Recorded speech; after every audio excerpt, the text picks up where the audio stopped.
Episode 8. Wisdom Brewed with Chai. Philosophical Musings. Michael once told me that he was drawn to India not just for the stories of bustling markets and vibrant festivals, but for the undercurrent of philosophy that seems to flow through daily life. Even ordinary people here speak like poets sometimes, he joked. It's as though wisdom floats in the air and you just have to breathe it in. I laughed at that. We Indians are often philosophical, but it's a philosophy not learned solely from books or formal teachings. Much of it arises from the chaos of daily survival, from centuries of cultural tapestries, and from the little ironies we encounter every day. Over the years, the station has become my personal classroom, each encounter brewing a new layer of insight.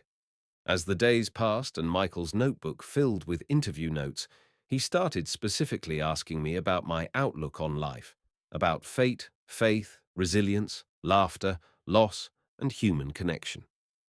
"One more cup of tea, Anna," he'd say, switching on his recorder whenever we found a quiet moment.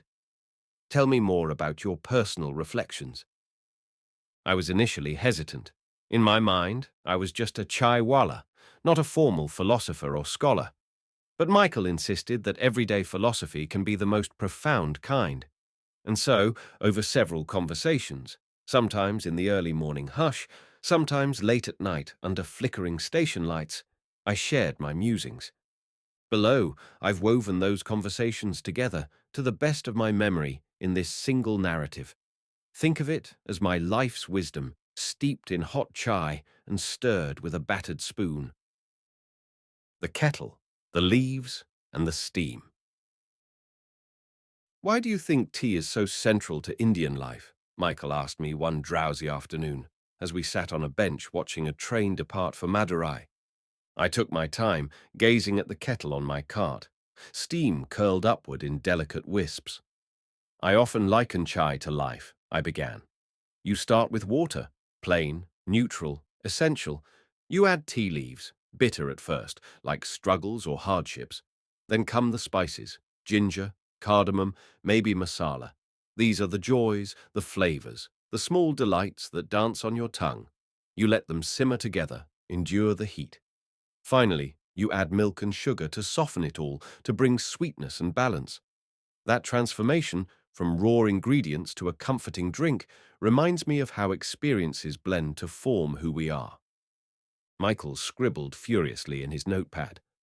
"So, would you say life is incomplete without the bitterness?" I nodded. "Yes. If you skip the tea leaves, just drinking sugared milk and water, you miss depth. No complexity, no real character. Hard times shape us. But equally, sugar and milk. Those are the love and kindness that keep the bitterness from overwhelming us. Life needs both hardship and comfort to become flavorful." He grinned. "I love that analogy." Fate versus free will. A platform debate. Not all my reflections are neat metaphors. Sometimes they emerge from direct encounters. One evening, Michael and I were sharing a conversation with the station master, Subramani, and a handful of regulars. The topic turned to fate and free will, whether we control our destinies or are mere pawns in a cosmic play. A young porter insisted that everything was predetermined, pointing to how he ended up in his line of work, despite wanting to be an engineer. An older fruit vendor argued that each choice we make, no matter how small, shapes our future. Michael asked me, "Anna, what do you think? You've seen so many lives cross paths here." I leaned back against my cart, arms folded. "I believe life is like a train with many stops.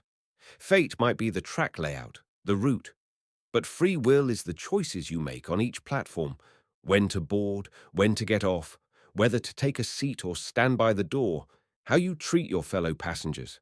Some parts are fixed, but within that framework, we have countless decisions." Subramani nodded thoughtfully, adjusting his cap. "Then how do you explain accidents or sudden tragedies?" I paused, choosing my words. "Those may be beyond our control, like a signal failure or a sudden storm on the tracks. But even then, how we respond is up to us. Do we panic? Do we help others? Do we learn from the experience? Michael jotted this down, remarking, "So, in your view, destiny provides the general route, but we steer how the journey goes." Precisely, I said, and sometimes we even decide to switch trains, metaphorically speaking. The value of small acts. Over countless cups of chai, I've witnessed tiny gestures of compassion that bloom into grand outcomes. A simple act like sharing a biscuit with a stray dog or offering a seat to an elderly passenger can ripple outward in unexpected ways. One midday, Michael noticed me replace a broken clay cup for a passenger at no extra charge, an older man whose hands shook from arthritis, causing him to drop the first cup. The man thanked me profusely, tears in his eyes. "You seem surprised at his reaction," Michael commented later. "It was just a cup." I shrugged. It's never just a cup when someone is in distress or feels helpless. Kindness is most potent when it's small and spontaneous, a moment of dignity restored. That man likely felt ashamed for dropping his tea. My small gesture reminded him he's still worthy of being cared for. Michael nodded, as though filing that wisdom away. I see. You never know the weight a small action can carry. Forgiveness and second chances. The station is also a place where second chances often manifest. I told Michael about the time a mother and daughter reunited after years of estrangement right at my chai cart.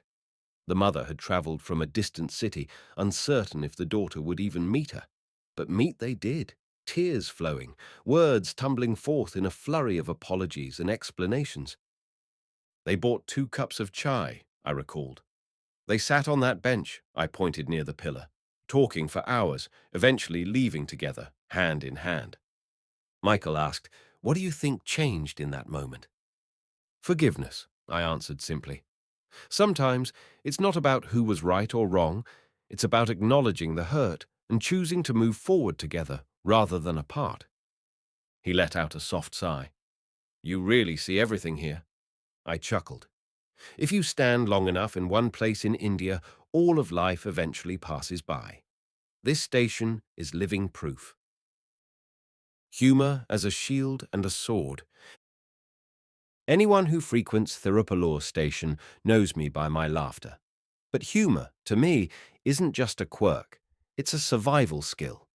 Michael wanted to understand how I could crack jokes even after heavy moments, like witnessing someone's sorrow or dealing with my own grief. Humor, my friend, I explained, is both a shield and a sword. As a shield, it protects me from being overwhelmed by life's tragedies.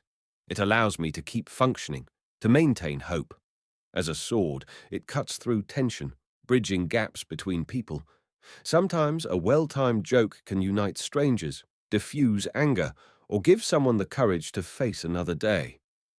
He gave me an appreciative look. I think many people in the world could use that perspective, especially in these turbulent times. I nodded. It's not about trivializing pain, it's about acknowledging it and deciding to keep smiling despite it. Reflections on love and loss. Inevitably, our conversations drifted back to Lakshmi. Michael admitted her story weighed on his heart, and he found my resilience inspiring. "How do you keep your love for her alive without succumbing to grief all over again?" he asked one cool evening. I gazed at the sky, where a faint crescent moon peeked through drifting clouds. "Love is like a lamp," I said quietly. "When the person who lit it is gone, you can choose to let the flame extinguish, or you can feed it with memories and gratitude, allowing it to burn on. I do the latter. Through laughter, service, and cherishing what she stood for, I keep that flame alive. It's not the same as having her here, but it's a comfort, like a guiding light." Michael observed me, pen poised but unmoving. "Do you ever feel guilt for laughing, for feeling joy after she's gone?" I answered honestly. "Sometimes, at first, but I realized guilt doesn't honor her. It only buries me. She wanted me to laugh, so in a way, every burst of laughter is me respecting her wish." On aging and the passage of time. At 68, or so I believe, I never had a proper birth certificate, I'm often reminded of my mortality. Yet I don't dread aging. Rather, it feels like a blessing to still be here, serving chai and collecting stories. Michael once asked, "Do you worry about what happens when you're too old to run your cart, or when your time to depart this world arrives?" I gave him a wry smile. "It's natural to wonder. My hands tremble more these days, and my knees ache if I stand too long. But as long as I can pour a cup of tea without spilling too much, I'll keep going. When I can't, perhaps someone else will take over. As for departing this world, well, that train will come eventually, whether I'm ready or not. I can't stop it, so I focus on making the most of the platform time I have left." Michael looked pensive. "That's a healthy attitude, Anna." "It's not unique to me," I replied. "Many older folks in India accept mortality with a certain grace. We've seen enough births, deaths, festivals, funerals. Eventually, you realize life is cyclical. You come, you serve your part, you go. That's the cosmic timetable." Community and connection. One of my strongest convictions is that no one is an island. This station is my community, and each person in it, station master, vendor, porter, passenger, forms a web of relationships. Michael observed that in many parts of the world, isolation and loneliness plague people, even in big cities. "What's your secret to fostering community here?" he asked. I gave it some thought. "Vulnerability and empathy," I said.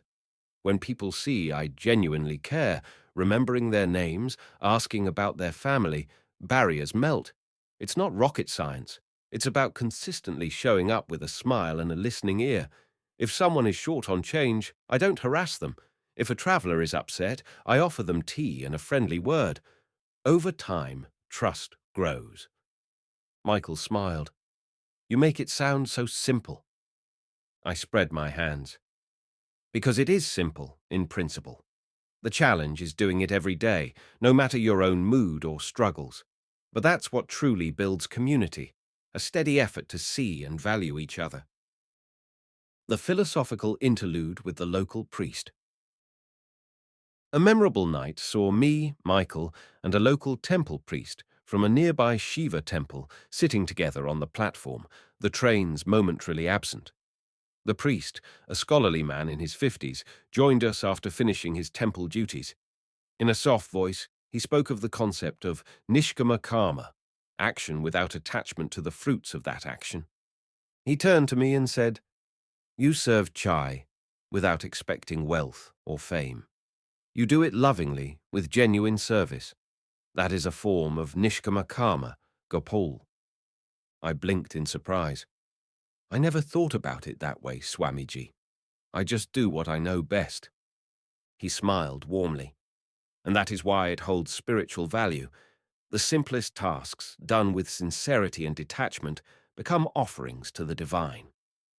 Michael listened, enraptured, and later he confided, "So you're a man of spiritual significance, Anna." I guffawed. "Let's not go that far. I'm just trying to make an honest living. But if it helps people, and if that counts as a form of worship, then I'm honored."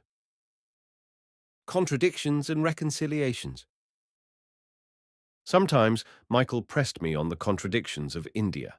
Rapid modernization alongside deep-rooted tradition, extreme wealth beside stark poverty, fervent faith amid social conflicts. "How do you reconcile these?" he asked. I sighed. "We're a land of contradictions, but they're woven into our cultural DNA. We rarely see them as irreconcilable. It's like a curry that combines sweet, sour, spicy, and bitter all at once. Each flavor might clash in theory, but together they create something uniquely Indian. Our spiritual traditions remind us that life can hold multiple truths at once." He scribbled notes, nodding. "So acceptance is key." "Acceptance, yes, and also action, where we can make a difference. We can't fix all injustices overnight, but we can lighten someone's burden moment by moment, like offering a free chai to someone who's down on their luck. It's not a grand solution, but it's a start." The philosophy of everyday rituals. Another evening, Michael noticed I perform a small ritual before lighting my stove. I sprinkle a few drops of water around the cart, murmuring a quick prayer. He asked me about it. In our culture, I explained, we often treat the tools of our livelihood with reverence, like deities in themselves, just as a farmer might pray to his plough or a student might pray to her books. I do the same for my chai cart. It's my lifeblood, and it helps me serve others. This small ritual reminds me not to take it for granted. He tilted his head thoughtfully. That's beautiful. It brings mindfulness to something that might otherwise be mundane. Yes, I agreed. And mindfulness is the root of many spiritual paths, being fully present, aware, and grateful for the moment you're in. A final question. Eventually, Michael's article was nearing its final stages. One late night, after the last passenger had collected their chai, Michael put down his pen and asked me a question that seemed to encompass everything we'd discussed. Anna, he said slowly, if you had to distill your life philosophy into a single statement, something that sums up everything you've learned, what would it be? I paused, genuinely taken aback by the enormity of the request. The station lights hummed, and Raja stirred at my feet. Finally, I spoke. If I had to sum it all up, I'd say, embrace the bitter, savor the sweet, and never stop serving others with a smile. Because in the end, life is a brew of contradictions, but our attitude can turn it into a cup worth drinking. Michael's eyes shimmered, and he slowly nodded. That's perfect, Anna. Absolutely perfect. A quiet walk home. That night, I walked back to my shack with a strange sense of calm. It felt as if I'd poured out not just tea, but my soul over the course of these interviews. My entire life's learning, steeped in heartbreak, resilience, everyday wonders, and quiet miracles, had been laid bare. I pushed aside the cloth that served as my door and stepped into my humble home. The kerosene lamp flickered, casting dancing shadows on the corrugated walls. Outside, a late monsoon breeze rustled the tin roof. I thought about everything we'd talked about. Fate, free will, bitterness and sweetness, laughter and tears.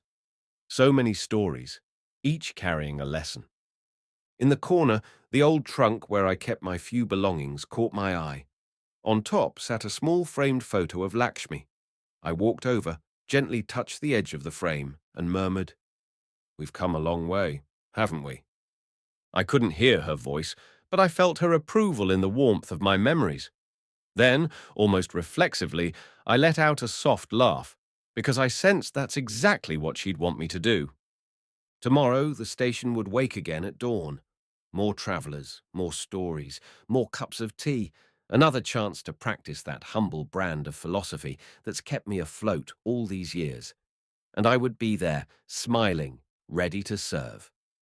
Little did I know that the days to come would bring a twist to my story, a final surprise that I never saw approaching, like a train arriving unannounced in the dead of night. But for now, I was content to let the lamp burn low, confident that whatever tomorrow held, I'd face it with open arms and that irrepressible laughter.